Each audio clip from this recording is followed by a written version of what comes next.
I'm Nicholas Christoph in Angola.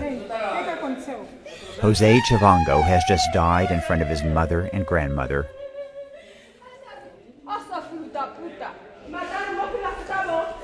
A foreign doctor tries to revive Jose, but it's too late. Nurses are helpless. You're seeing cases like this all the time. What do you feel when you have these kids dying unnecessarily?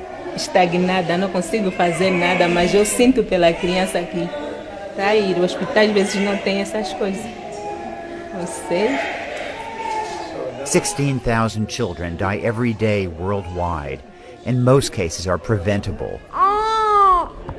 Nowhere is it worse than Angola. This is the deadliest country in the world for kids, and yet the government has just cut the health budget by 30%. At a sunset dance party in the capital, Luanda, you'd never know there's a health crisis here. And that's a crazy part. This country is actually filthy rich, flush with oil and diamonds. There's so much money here that a one-bedroom apartment downtown can cost $12,000 a month. The real problem is it's just spectacularly corrupt. Officials here spend $50 million a year on luxury cars alone. Judges here get Jaguars to drive, as kids perish at the highest rate in the world. Just 30 minutes from the presidential mansion. This road leads to a hospital serving 500,000 people. Like many hospitals I visited, it's impeccably clean and modern. The only thing missing? Doctors.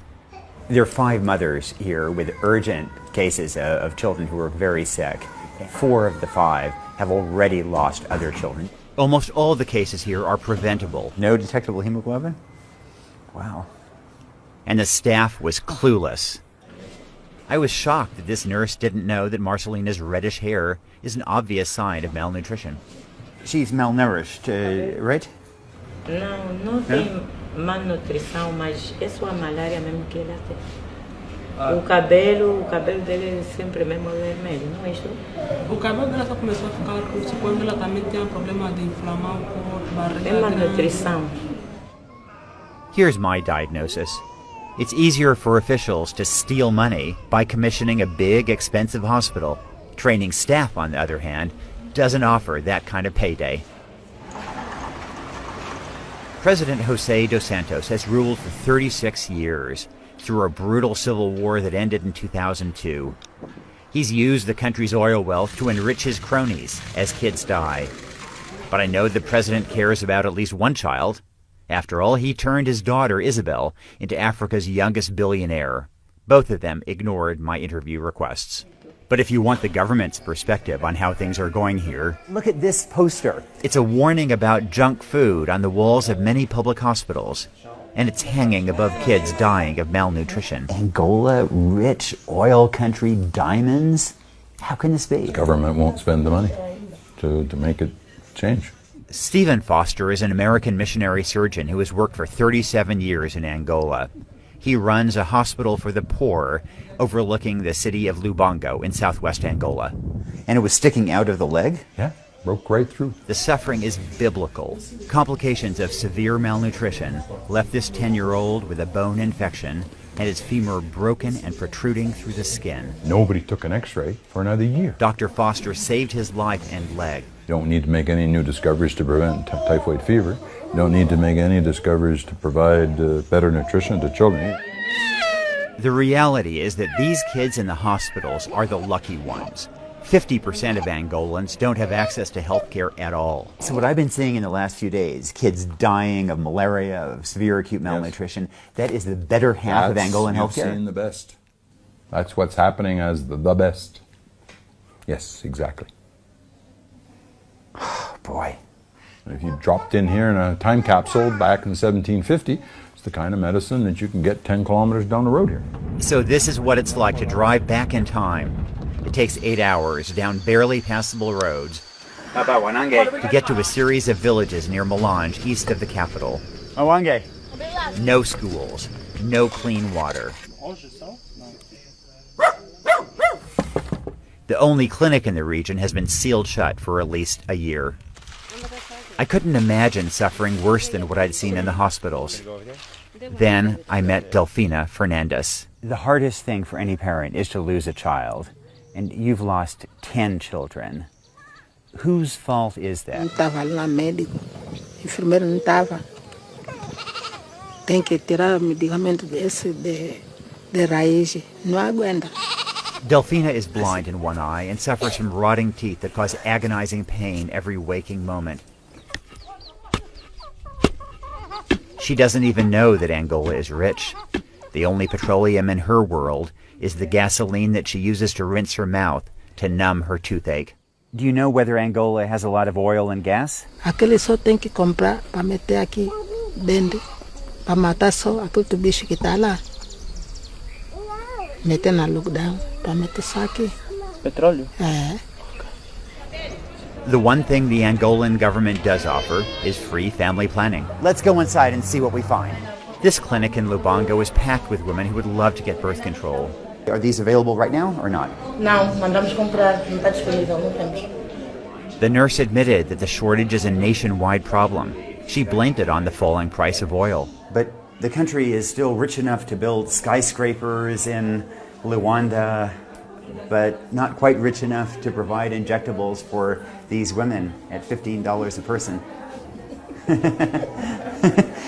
I know that aid programs give free medicine to Angola, so if the medicine isn't in hospitals, where is it? Do you have anti-malarials? So it says not for retail sale. We contacted the manufacturer, Novartis, and it confirmed that the drug was indeed a donation. So are there many doctors and nurses who sell medicines that they have on the black market?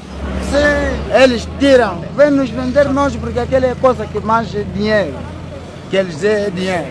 What is happening in Angola is beyond belief, and it happens in broad daylight.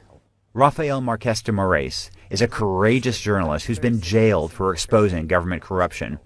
Corruption is the greatest endemic problem this country has. Because they steal everything, you know. They steal everything. Doing anything right has become the wrong thing to do. If Angola had 10 whistleblowers like Rafael, there'd be a lot of lives saved. But the Angolan government has prosecuted Rafael as a criminal. The United States and European Union should support him more publicly. The president's private house, here you don't feel. The U.S.-Angola relationship is a love fest, which makes us complicit. Our assistance just lets wealthy Angolans off the hook as we subsidize their lavish lifestyles. Instead of giving money, we should be demanding accountability.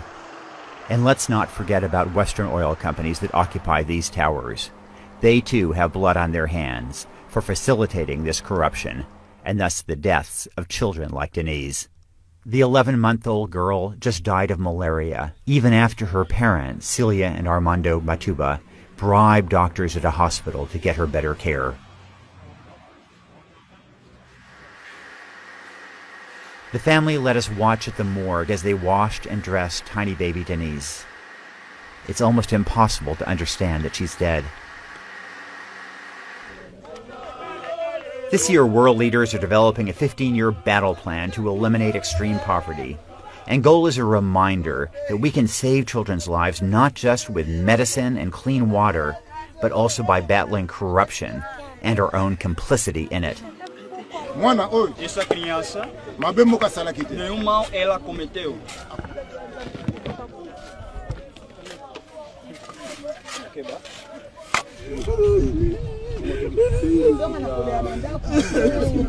As the ceremony ended, I realized that 3 other little children were being buried right nearby. The expanse of child graves is a reminder that 6 million kids die every year globally. Nearly all those deaths are preventable, if there's a will.